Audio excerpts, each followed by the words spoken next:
네, 안녕하십니까. 오토다이리 오종훈입니다. 전 세계가 이제 테슬라 때문에 아주 난리죠. 주가는 치솟고 판매량도 엄청나게 늘고 있습니다. 테슬라의 도약기가 이제 시작되는 게 아닌가 싶은데요. 테슬라의 도약을 이끈 모델 Y 오늘 시승을 해볼까 합니다. 국내 롱레인지와 퍼포먼스 트림 두 개 트림으로 판매가 되고 있죠. 시승할 모델은 퍼포먼스 트림입니다. 82kWh짜리 배터리를 차 바닥에 깔고 있고요. 또한 앞뒤 모터를 장착을 해서 총 시스템 출력 456마력의 힘을 내는데요. 듀얼 모터 시스템을 적용을 하고 있죠. 앞뒤에 모터를 적용을 해서 사륜구동 시스템으로 구동을 하게 됩니다. 테슬라 하면 떠오르는 것 오토파일럿. 이 차에는 완전 자율주행이 가능한 오토파일럿의 하드웨어를 준비하고 있습니다. 그래서 차후에 모든 환경이 갖춰질 때 오버더에어를 통해서 소프트웨어 업데이트를 하게 되면 완전 자율주행이 가능해진다 라는 얘기죠. 지금 가능하다라는 얘기가 아니죠. 지금은 거기에 필요한 하드웨어를 갖췄다 라고 이해를 하시면 되겠습니다.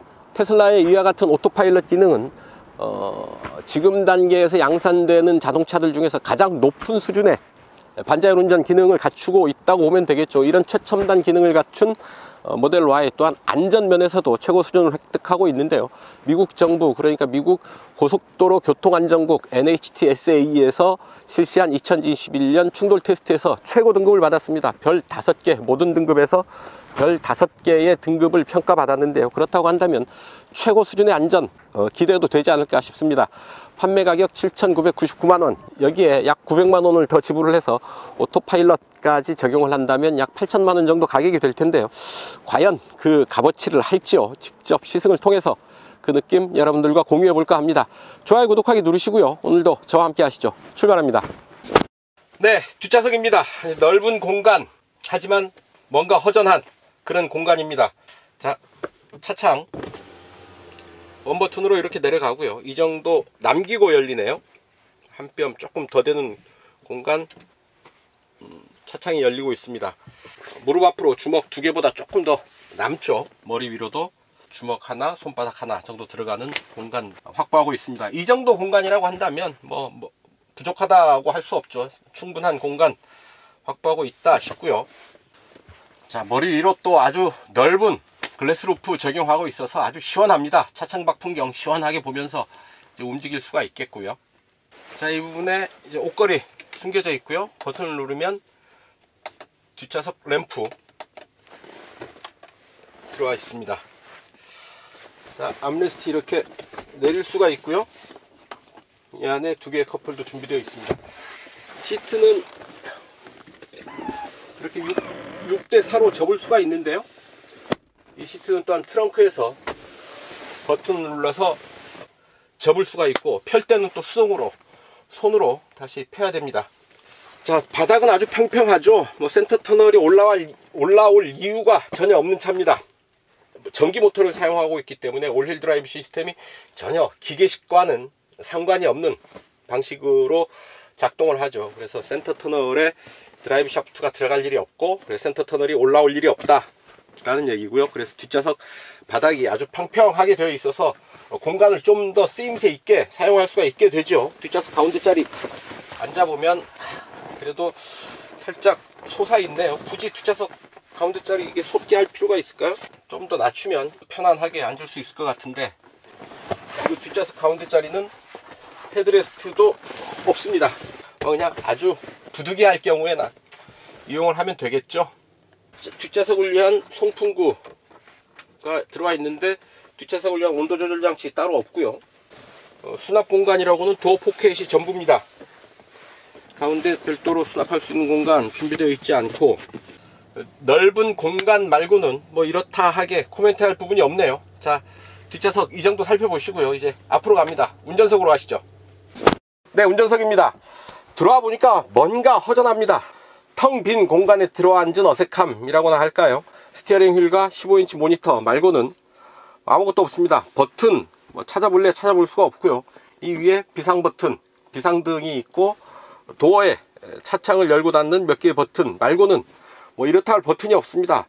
우리가 알고 있는 많은 자동차들과는 확연히 다른 테슬라만의 인테리어가 바로 이런 모습인 거죠. 자, 하나씩 살펴볼까요? 자, 스티어링 휠 먼저 보죠. 어우, 조향이 좀 반발력이 있네요. 자, 완전히 돌렸고요. 하나, 유회전 유치 안 되네요. 자, 앞에 램프, 뒤에 램프, 이런 부분들이 보면 모델 3와 아주 흡사합니다. 모델 3의 SUV 버전이라고 봐도 좋겠다 싶은 거고요. 자동차에서부터 한번 보죠. 퀵 컨트롤, 실내 조명, 오토 하이빔 기능이 있고요. 다음에 사이드 미러, 스티어링 휠 위에 있는 휠 버튼을 이용을 해서 조절을 할 수가 있겠습니다. 미러 자동 접힘 기능도 작동을 시킬 수가 있습니다. 다음에 스티어링 휠 이 부분을 통해서 밖으로 빼고 안으로 집어넣고 위로 밑으로 이렇게 조절을 할 수가 있는 겁니다. 접기, 창문 잠금, 화면 밝기도 조절할 수가 있고요. 라이트, 헤드라이트, 오토, 실내등 오토, 앰비언트 라이트도 조절을 할 수가 있죠. 오토 하이빔, 하차후 헤드라이트, 스티어링 휠 라이트 기능들 들어와 있습니다. 잠금 장치, 키카드. 키카드로 잠금 장치를 열었던 기록들이 쭉 나오네요. 언노운 키도 있네요. 자, 키카드로 이렇게 잠금 장치 이력, 작동을 시켰던 이력도 같이 보입니다. 어린이 보호 잠금 기능도 있고요. 어커웨이 도어 잠금, 차량 열림 알림 상태, 도어 및 윈도우, 잠금 확인음, 잠금 시 윈도우 닫기 이런 기능들 사용할 수가 있고요. 디스플레이도 주야간 오토, 밝기, 스크린 클리닝 모드 완전히 사라지는 거죠.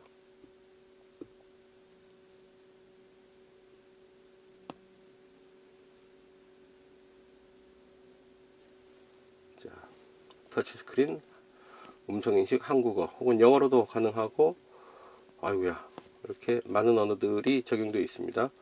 음성인식도 마찬가지고요. 주행 모드, 컴포트, 스포츠 두 개의 주행 모드를 갖추고 있고, 스티어링 모드는 컴포트, 표준, 스포츠, 정지 모드는 클립 모드, 롤, 홀드. 클리핑 모드를 설정을 할 수가 있죠. 클리핑 모드는 변속기에 뒤에 놨을 때 차가 가속 페달을 밟지 않고도 슬슬 움직이는 이런 클리핑 모드를 선택을 할 수도 있네요. 자, 오프로드 어시스트도 있고, 슬립 스타트, 트레일러 모드도 있어요. 자, 트레일러를 견인할 수도 있겠다라는 얘기네요.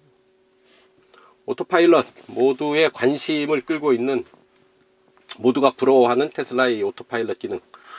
지금 오토스티어 베타 버전이 적용되어 있고, 오토파일럿 내비게이션 베타 버전이 적용되어 있습니다. 내비게이션 기반의 오토파일럿인 거죠. 오토파일럿 내비게이션 설정을 할 수가 있어요. 주행할 때마다 활성화, 속도 기반 차선 변경, 차선 변경 기능도 있는데요. 이거를 속도 기반으로 할지 안 할지, 차선 변경 승인 대기도 있습니다. 경고음, 진동, 금 모두 이렇게 이용을 할 수가 있고, 속도 기반 차선 변경은 차의 속도에 맞춰서 차선 변경을 하는 기능입니다. 마일드, 보통, 매드맥스 같은 경우는 흔히 우리가 아주 칼치기라고 얘기하죠. 아주 예리하게 끼어드는 그런 기능일 텐데요. 어느 정도일지요, 이따 잠깐 한번 사용을 해 보겠습니다. 차량 호출 기능도 있는데요. 주차되어 있는 차를 운전자가 없는 상태에서 차 스스로 이제 꺼내주는 그런 기능인데, 저는 카드키만 받았고요. 스마트폰 앱으로 한다고 합니다. 오늘 경험해 보기는 힘들 듯 합니다. 그리고 속도 설정, 속도값 대비, 최고 속도 대비값, 플러스 마이너스 어느 정도, 속도 제한 경고, 내비게이션 소리는 껐고요. 자동 내비게이션, 트립 플래너. 트립 플래너는 목적지에 도달하기 위해 중간에 충전이 필요한 경우가 있죠. 배터리가 좀 다 떨어진다거나 할 때 근처에 슈퍼차저 방문까지 추가해서 내비게이션을 설정을 해줍니다. 다음에 음악, 오디오 정보 여기 밑에 들어오고요. 다음에 와이퍼, 시트 열선, 에어컨, 이렇게 손바닥으로 조절을 할 수가 있죠. 위쪽으로, 밑으로 합쳐서 가운데로. 녀석도 마찬가지고요. 이렇게 직관적으로 조작을 할 수가 있습니다. 다음에 실내 온도, 조수석 열선, 앞창, 뒷창에 에어컨 바람 적용을 할 수가 있고, 또 여기를 보면 블루투스로 전화를 연결을 할 수가 있죠. 갤럭시 노트 8. 아유, 스마트폰 바꿔야 되는데 뭘로 바꾸죠?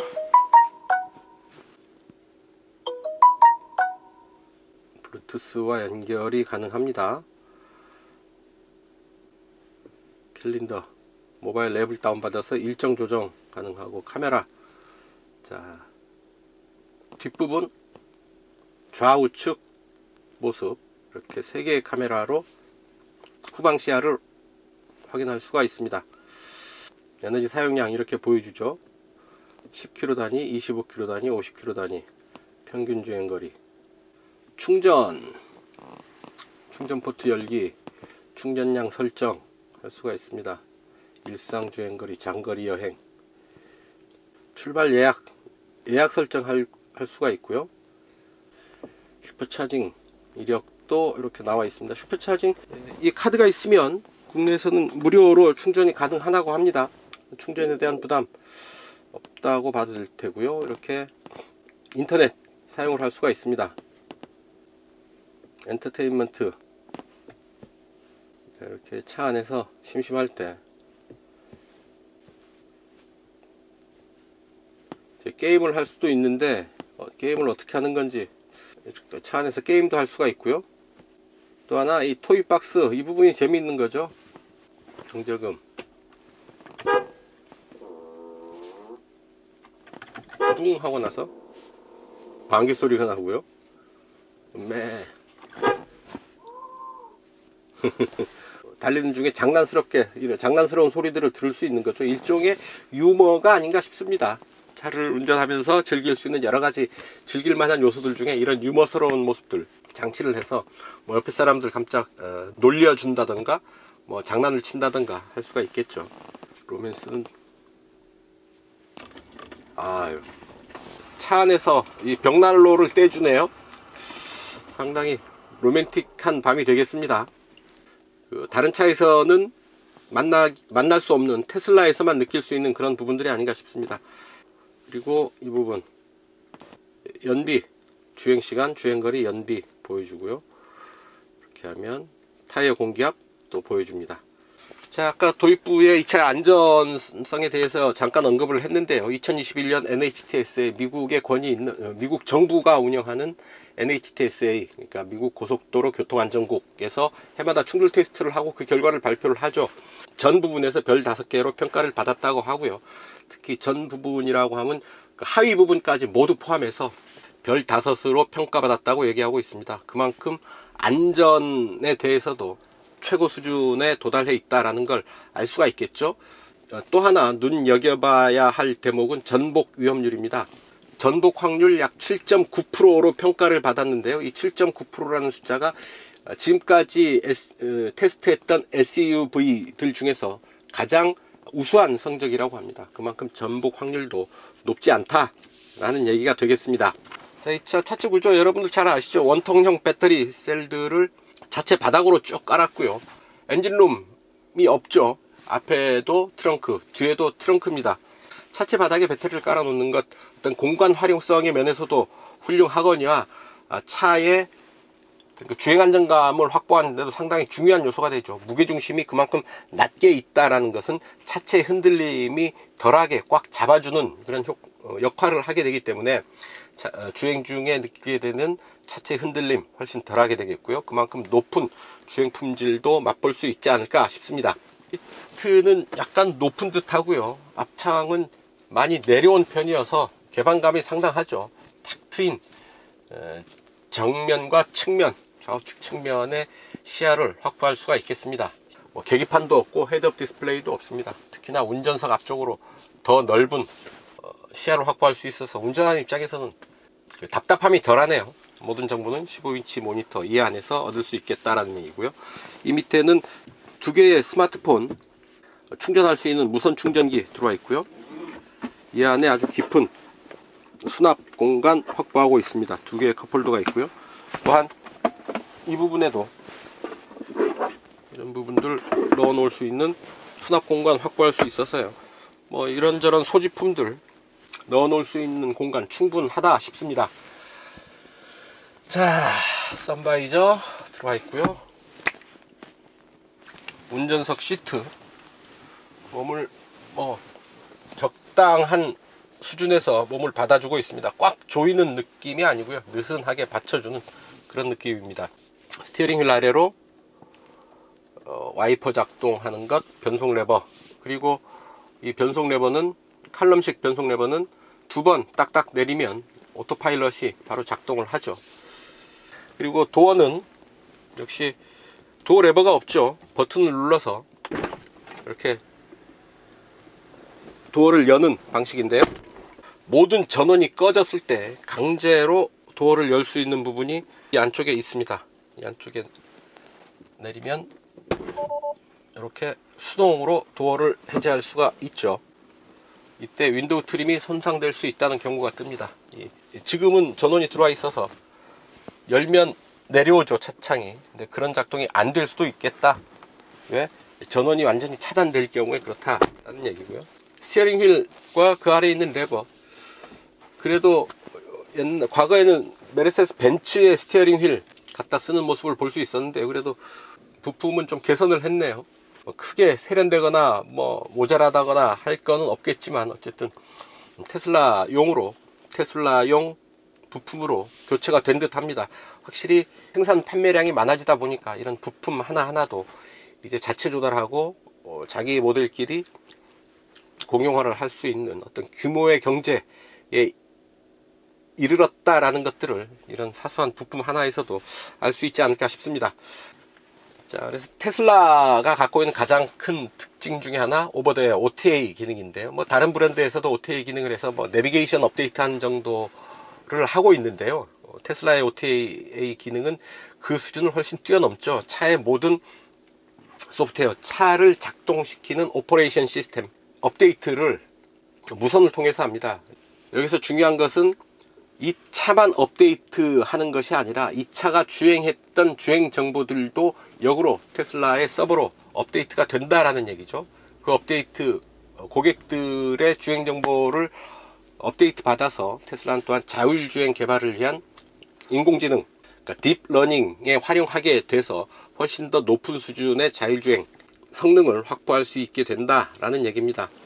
바로 이런 부분들이 테슬라가 갖고 있는 강점이죠. 그냥 자동차 한 대 한 대에 집착하는 것이 아니라 하나의 네트워크, 생태계 전체를 놓고 보면서 이거를 운영할 수 있는 그런 방법들, 오버더에어 같은 기능조차도 어떤 단편적인 부분이 아니라 큰 틀에서 고객과 회사 서버와 서로 고객에게 차를 업데이트 해줌과 동시에 고객에게 주행 정보를 받아와서 인공지능의 딥러닝에 활용을 해서 자율주행 기술 개발에 활용을 한다라는 얘기입니다.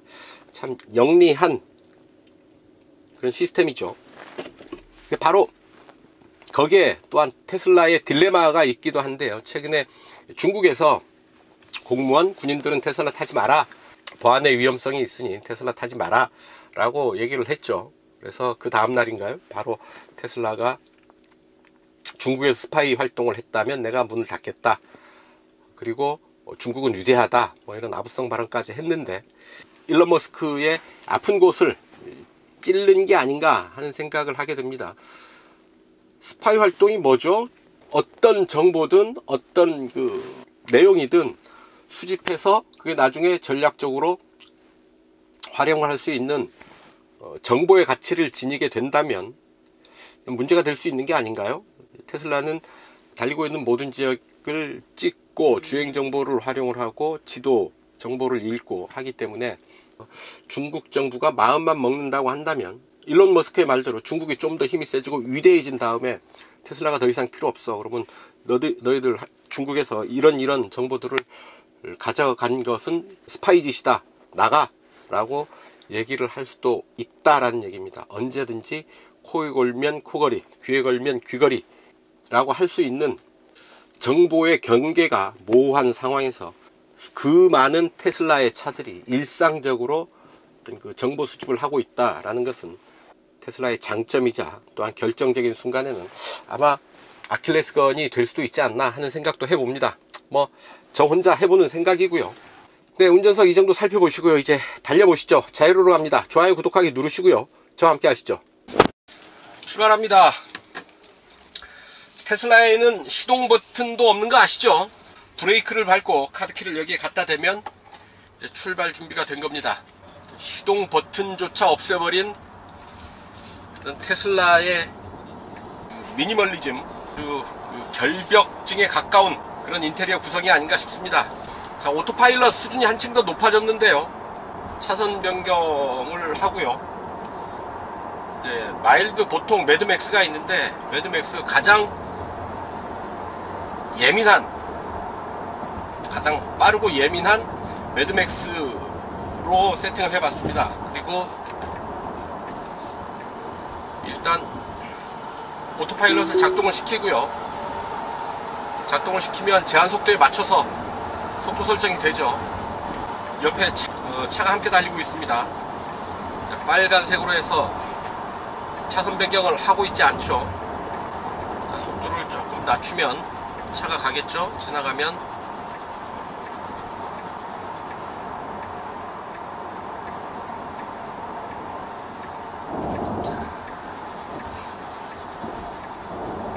바로 차선 변경을 하고 있습니다. 하고 바로 차로에 진입을 해서 중앙을 유지를 하죠. 교통 상황을 정확하게 판단해서 차선 변경을 해주고 있다는 것 확인을 할 수 있고요. 하지만 이 매드맥스 아주 미친 듯이 아주 칼치기 하는 정도의 차선 변경을 할 거라는 기대를 갖게 하는데 매드맥스라고 이름 붙일 정도의 수준은 아니지 않은가 하는 생각이 들고 대체로 신뢰할 만한 수준으로 차선 변경을 해주고 있습니다. 자, 주행 모드를 지금 스포츠 상태인데요.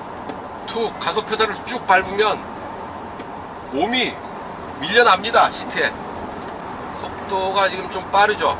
빠른 속도에서 모터 소리 그리고 차창을 스치는 바람 소리 정도 들을 수가 있겠는데요.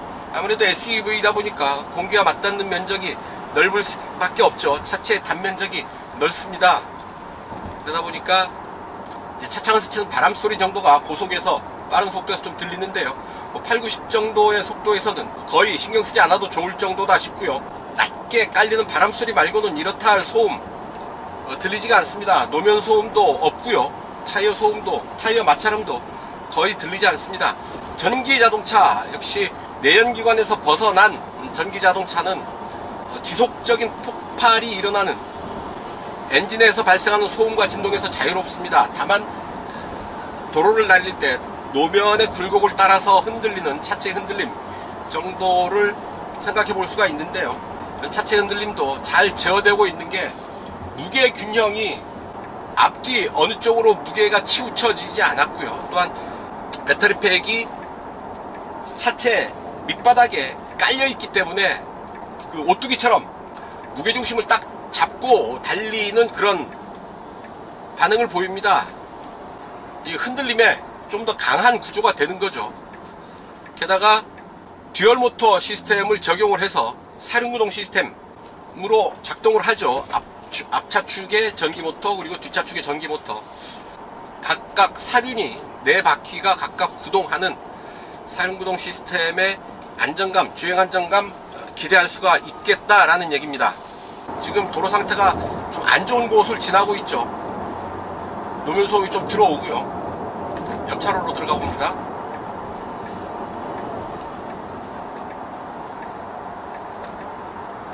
훨씬 조용한 수준의 실내를 경험할 수가 있었죠.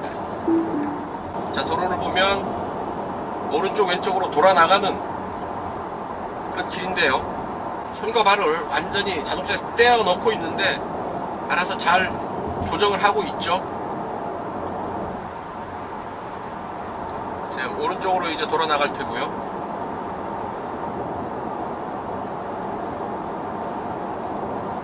자, 왼쪽으로 돌아 나가는데 9분 길인데도 아주 노련하게 차를 조정을 해주고 있습니다. 속도를 조금만 높여 보겠습니다. 네, 이렇게 빠른 속도에서도 차로의 중앙을 잘 유지를 하고 있습니다. 코너에서 차로 변경도 능숙하게 해내고 있고요. 차로 변경을 마친 뒤에는 도로의 중앙을 딱 유지를 하죠. 자, 저 앞에서 아주 타이트하게 돌아가는 좀 반경이 짧은 회전 구간이 있는데요. 오토파일럿으로 돌아 나가 보도록 하겠습니다.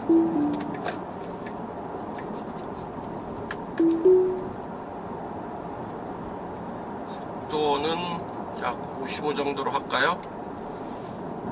자, 스티어링 휠에서 완전히 손을 뗐고요. 이렇게 꽤 크게 돌아 나가는 곳이죠. 조향각이 크죠. 스티어링 휠을 많이 돌려야 되는데 자기가 스스로 돌리면서 이 급한 코너를 오토파일럿으로 돌아 나가고 있습니다. 야, 자유로 올라오니까 바로 속도 90으로 자기가 올리네요. 어지간한 운전자들보다 훨씬 더 잘한다 라는 표현보다도 아주 베스트 드라이버 수준이 아닌가 싶습니다. 양산차에서 경험하게 되는 최고 수준의 반자율 운전 지금 경험을 하게 되는 거고요. 저 코너를 오토파일럿으로 돌아 나가는 것 보고 저도 놀랐습니다.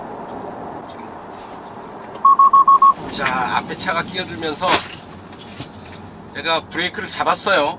제가 브레이크를 잡을까 하다가 이제 말았는데요. 차가 알아서 잘 커버해 주네요. 예기치 않은 돌발 상황에서도 어느 정도 잘 대응을 해주고 있습니다. 하지만 100% 믿을 수 있나? 아직은 그 단계 아니다 라는 걸 명심해야 됩니다. 늘 주의를 집중하고 있어야 된다 라고 밖에는 말할 수가 없습니다. 저희 입장에서는 완전히 오토파일럿의 수준이 상당히 높은 수준에 와 있다 라고 보입니다만, 그렇다고 제가 오토파일럿을 믿고 스티어링 휠에서 가속 페달에서 손과 발을 떼십시오 라고 말을 할 수는 없죠. 자, 주행 모드 잠깐 살펴볼까요? 컴포트 모드고요. 2 가속 페달 밟아도 차체는 거의 반응을 하지 않습니다. 하지만 스포츠 모드에서는 2 확연하게 그 반응의 차이가 나는 것을 알 수가 있죠.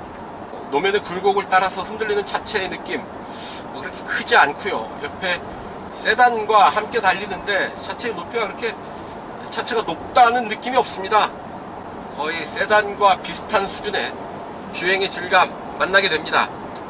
오토파일럿 상태에서 스티어링 휠을 쥐고 있는데 스티어링 휠에 약간 힘을 줘보면 잠겨있는 그런 느낌을 줍니다. 강하게 스티어링 휠을 돌리려는 힘보다 더 세게 지금 반발하는 그런 느낌을 받게 되는 거죠. 그래서 그보다 더 세게 스티어링 휠을 돌려야지 이제 조작이 된다라는 얘기죠. 조향 빠릿하네요. 오토파일럿을 해제하고 운전자가 직접 조향을 하니 조향의 느낌이 스티어링 휠은 조금 작동을 하는데 차체는 크게 움직입니다. 스포츠로 가고요. 야, 바람소리 엄청 커지죠. 바람소리가 커지면서 약간의 긴장감, 불안감을 높여주고는 있는데 차체의 거동, 노면의 굴곡을 따라서 살짝 흔들리는 수준이고요. 또한 속도가 높아가면 그 움직임의 폭이, 진폭이 좀 커지는 느낌은 있네요. 그 상하 진동이 계속 누적되면서 속도가 빠른 구간에서는 스트레스가 쌓이면서 좀 크게 반응하는 그런 느낌은 있습니다. 하지만 시원하게 달려주네요. 엔진 소리 없이 고속 질주하는 느낌 아주 색다릅니다. 전기차에서 느낄 수 있는 그런 반응인 거죠. 자, 시속 100에 맞추고요. 제동 한번 해보겠습니다. 속도를 시속 100에 맞췄습니다. 직선로로 접어들었고요. 제동합니다. 하나 둘 셋.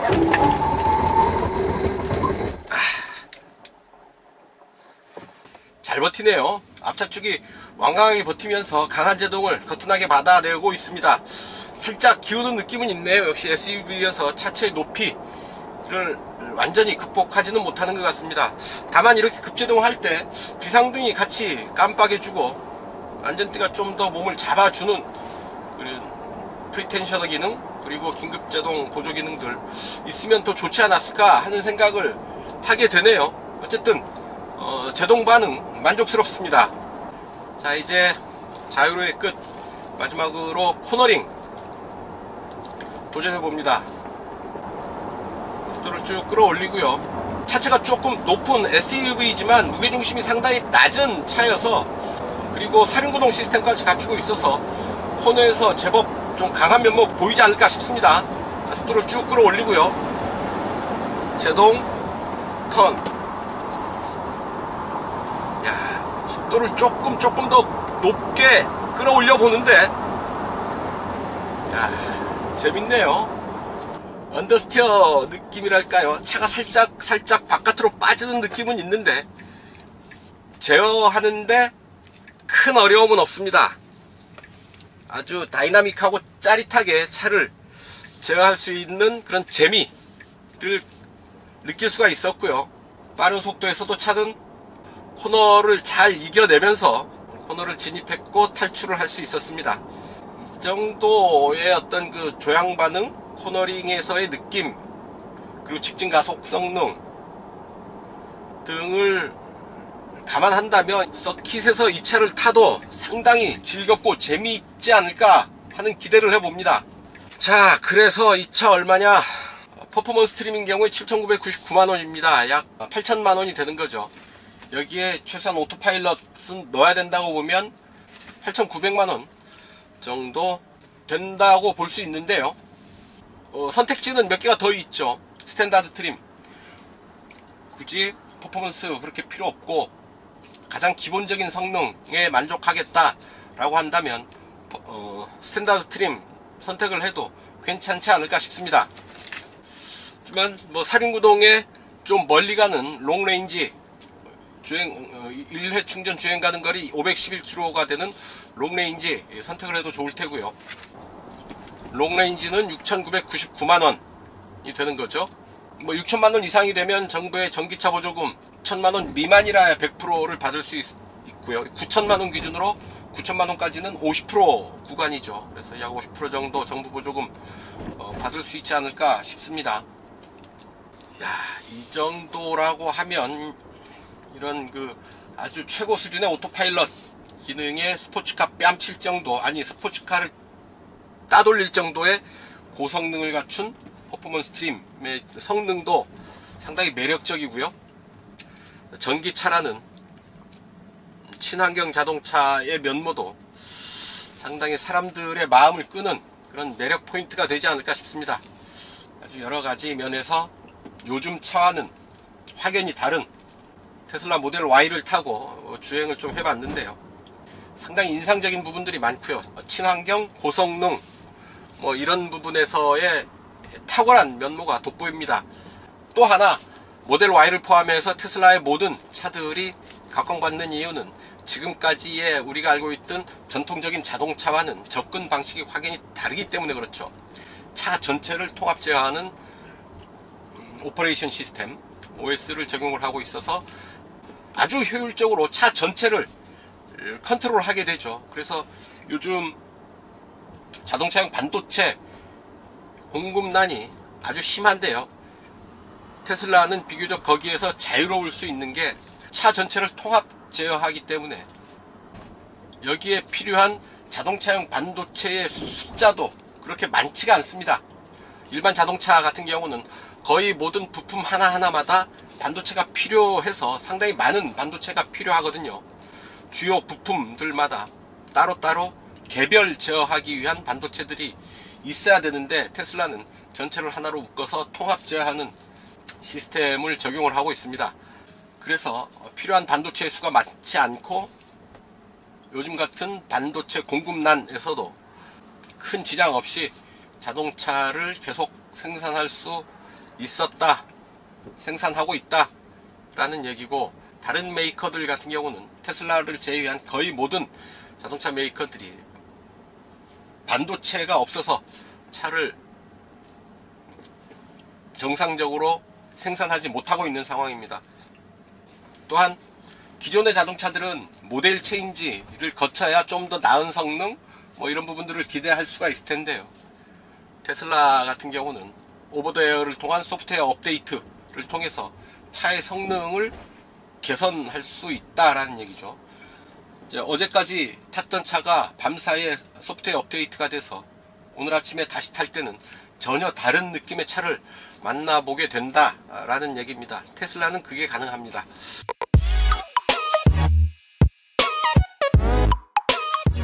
네, 시속 100km 가속 테스트 하겠습니다. 이 차 시속 100km 가속 시간 3.7초로 발표되었는데요. 실제로 어느 정도 성능을 보일지 한번 직접 테스트해 보기로 하겠습니다. 자, GPS 계측기 장착을 했고요. 에어컨 껐습니다. 주행 모드를 스포츠로 가야 되겠죠. 하나, 둘, 셋.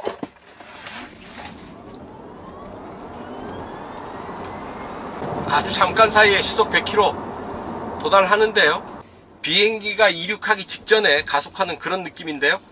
엔진 소리는 들리지 않고 모터가 돌아가는 잉 하고 모터가 돌아가는 소리가 상당히 인상적으로 들립니다. 다른 차들 시속 100km 할 때는 좀 엔진 소리도 커지고 해서 주위에 좀 눈치도 보이고 했는데 말이죠. 크게 눈치 안 보고 조용히 테스트를 할 수 있어서 더 좋습니다. 퍼포먼스 트림 답네요. 아주 소리 없이 질주하는 고성능 전기차의 가속감 상당히 짜릿했고 특이했습니다. 거침없이 질주를 하는데요. 조용합니다. 그리고 빠르고요. 자, 과연 어느 정도 성능을 보였을지요. GPS 계측기에 측정된 데이터 열어서 함께 보시겠습니다.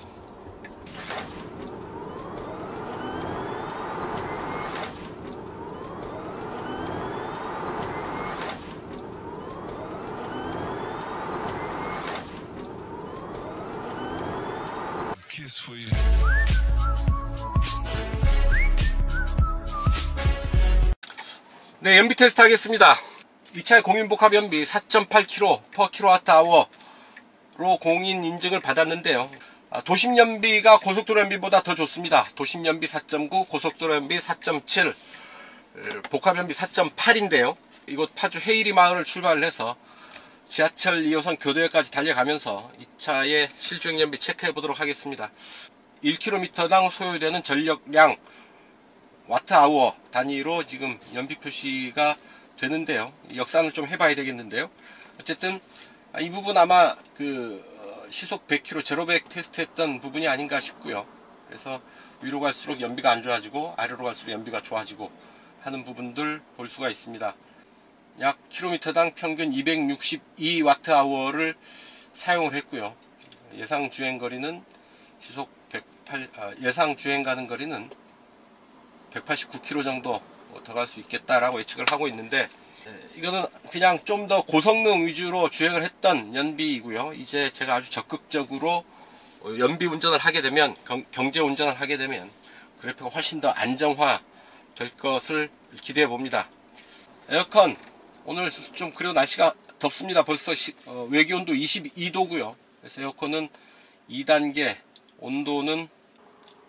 에어컨 온도는 약 18도 정도로 맞춰서 움직입니다. 자, 그렇게 하고요.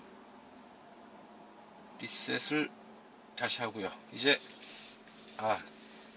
적어도 봐야죠. 주행 모드, 컴포트, 스티어링 모드 컴포트. 자, 출발합니다. 퍼포먼스 트림의 배터리 용량은 75kWh입니다. 리튬이온 전지를 사용을 하고 있고요. 연비 테스트 구간에서는 오토파일럿을 계속 작동을 시키고 가보겠습니다. 그래서 충전할 수 있는 방법이 몇 가지가 되죠. 슈퍼차저로 고속 충전을 하게 되고요. 약 1시간에 배터리의 약 80% 정도 충전을 할 수 있다고 합니다. 그리고 데스티네이션 차저, 이 완속 충전기고요. 그리고 홈 차징, 그러니까 집에 월박스를 충전 시설을 만들어 놓고 집에서 충전을 할 수도 있을 테고, 또 하나는 공공 충전기도 사용을 할 수가 있습니다. 차데모 방식으로 충전이 가능하고요. 네, 자유로 달려서 지금 27.4, 28km 달려오고 있고요. 잠시 후에 자유로 빠져나가서 행주대교 방향으로 올라가겠습니다. 150 Wh per 킬로미터, 킬로미터당 소비 전력량이 계속 줄어들고 있죠. 여기 그래프를 보면 자꾸 우하향 하고 있는 것 보실 수가 있겠습니다. 경로 예측을 해보면 지금 배터리 56% 남아 있는데 도착지에서 51% 정도, 약 4% 정도 더 소모하면 도착지까지 가겠다라는 얘기죠. 소비 전력량이 계속 낮아지고 있죠. 149까지 떨어졌습니다. 이런 진출입 구간에서도 오토파일럿이 훌륭하게 되네요. 자, 이제 올림픽대로로 접어들었습니다. 올림픽대로 달려서 이수교차로 진출로까지 달려가도록 하겠습니다. 네, 올림픽대로 따라서 이곳 여기 상류교차로까지 큰 막힘 없이 달려왔습니다. 연료 소모량 139Wh까지 떨어졌고요. 전체적으로 그래프 보면 지속적으로 우하향 하고 있는 그래프 그리는 것을 알 수가 있죠. 그래서 이런 체증 구간에서 전기차는 좀 더 연비에 유리하다 라는 점 말씀을 드리고요. 이제 이수교차로 진출로로 빠져나가는 구간이고요. 1km당 전력 소모량 140Wh 기록을 하고 있습니다. 이제 도심주행 접어들었습니다. 시내가 그렇게 차들이 많은 것 같지는 않고요. 자, 문제는 오토파일럿이 있어서 운전자가 할 게 그렇게 많지 않다, 심심하다, 졸리다, 뭐 이런 것일 수 있는데요. 스티어링 휠 손과 발이 비교적 자유롭게 되니까 뭐 할 게 없죠. 운전자의 주의력이 좀 산만해질 위험이 있습니다. 과도기가 빨리 끝나야 되죠. 자동주행, 자율주행으로 넘어가는 이 과도기 빨리 끝내서 아예 운전 다 맡겨놓고 늘어지게 한숨 자면서 이동할 수 있는 날이 빨리 왔으면 좋겠습니다. 도심에서도 차선 변경 훌륭하게 하네요.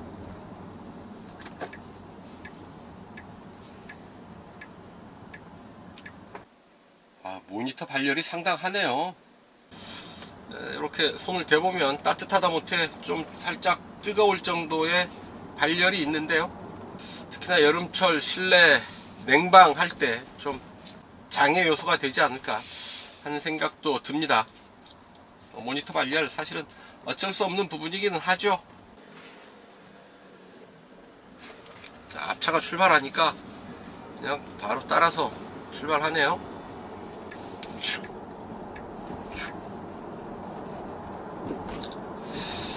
대단합니다.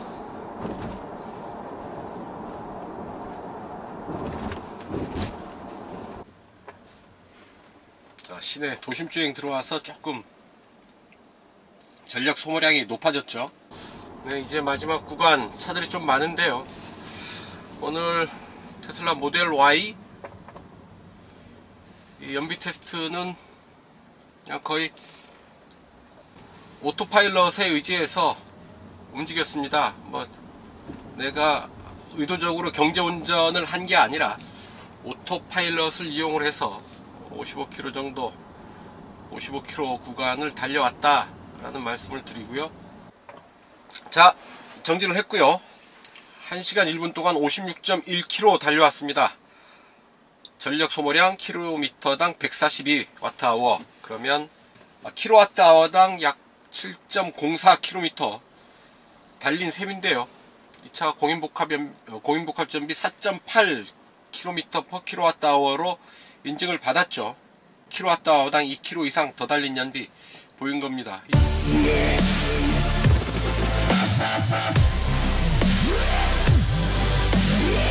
네, 단도직입입니다. 테슬라 모델 Y를 시승하면서 느꼈던 아주 사소한 불편한 몇 가지 말씀을 드려볼까 합니다.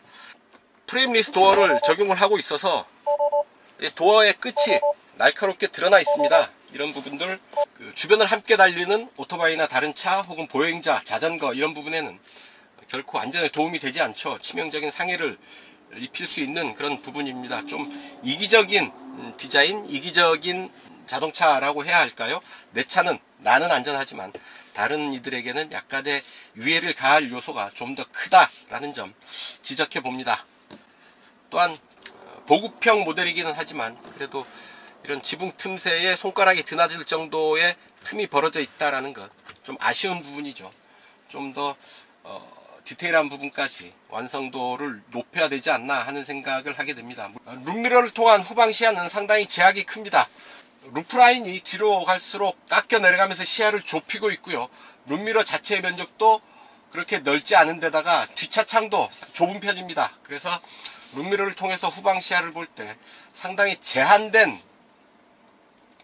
면적 안으로만 후방 시야가 확보가 되는데요. 이 부분은 좀 많이 아쉽습니다. 물론 모니터를 통해서 후방 시야를 이렇게 카메라를 통해서 확보할 수 있는 방법은 있죠. 룸미러가 답답하면 카메라를 통해서 후방 시야를 확보하면 되겠습니다. 어쨌든 룸미러를 통해서 후방 시야를 볼 때 좀 많이 답답한 느낌을 받게 됩니다. 좀 더 근본적인 부분인데요. 오버 더 에어 부분은 차의 소프트웨어를 무선 업데이트를 해준다는 의미에서는 상당히 바람직한 일이겠으나 또한 오버 더 에어를 통해서 차의 주행 정보가 테슬라의 서버로 업데이트 되기도 하죠. 그런 부분에서 과연 어디까지 그런 부분들이 허용이 돼야 되는지에 대한 사회적인 합의, 이런 부분들이 좀 필요하지 않을까 싶습니다. 전 세계적인 수준에서의 합의도 필요할 테고요. 한국 상황에서도 그런 부분에서의 합의가 좀 더 구체적으로 논의되어야 되지 않을까 하는 생각을 해봅니다. 어느 수준으로 어디까지 어떤 정보들이 업데이트 되고 있는지 소비자들도 알아야 되지 않겠습니까? 또한 거기에 대한 사회적인 합의도 필요하지 않을까 하는 마음에서 말씀을 드려봅니다. 여기서 어떤 에너지 흐름까지 보일 수 있으면 더 좋지 않았을까 하는 생각은 드네요. 바퀴 회전, 회생제동, 그리고 에너지의 흐름, 이런 부분들을 함께 볼 수 있었으면 더 좋지 않을까 하는 생각을 해봅니다. 네, 지금까지 테슬라 모델 Y 시승을 했습니다. 사람들이 왜 이렇게 테슬라에 열광하는지 그 이유를 조금은 알 듯합니다. 엔진이 살아있는 자동차에서 느껴지는 아주 조용한 실내 정숙성, 그리고 듀얼 모터 기반으로 완성된 456마력의 힘, 그 힘을 바탕으로 보여주는 엄청난 가속력, 고속주행 안정감, 이런 모든 부분들이 일반 내연기관 자동차에서는 느끼기 힘든 수준으로 아주 높은 수준에서 완성되어 있다라는 얘기죠. 거기에 더해서 IT 기술, 테슬라의 가장 큰 강점으로 꼽히는 IT 기술이 또한 돋보이죠. 오버 더 에어로 대표되는데요. 자고 나면 차의 성능이 조금 더 개선되는 부분들, 바로 테슬라에서라면 느낄 수 있겠다라는 얘기죠. 사람들이 그런 부분에서 테슬라에 열광을 하고 있지 않나 싶습니다. 특히나 모델 Y, 테슬라의 어떤 그 도약기를 이끄는 모델로 좀 더 주목을 받고 있는데요. 테슬라가 모델 3와 모델 Y를 통해서 판매량을 한껏 끌어올리고 있죠. 이른바 테슬라의 도약기가 이제 시작되는 게 아닌가 하는 생각을 하게 됩니다. 모델 Y 시승을 하면서 아주 많은 생각을 하게 됩니다. 오늘 시승 여기까지입니다. 지금까지 저는 오토다이어리 오종훈이었고요. 여러분들 좋아요, 구독하기 눌러주시면 저는 이만 물러가겠습니다. 시청해주셔서 감사합니다.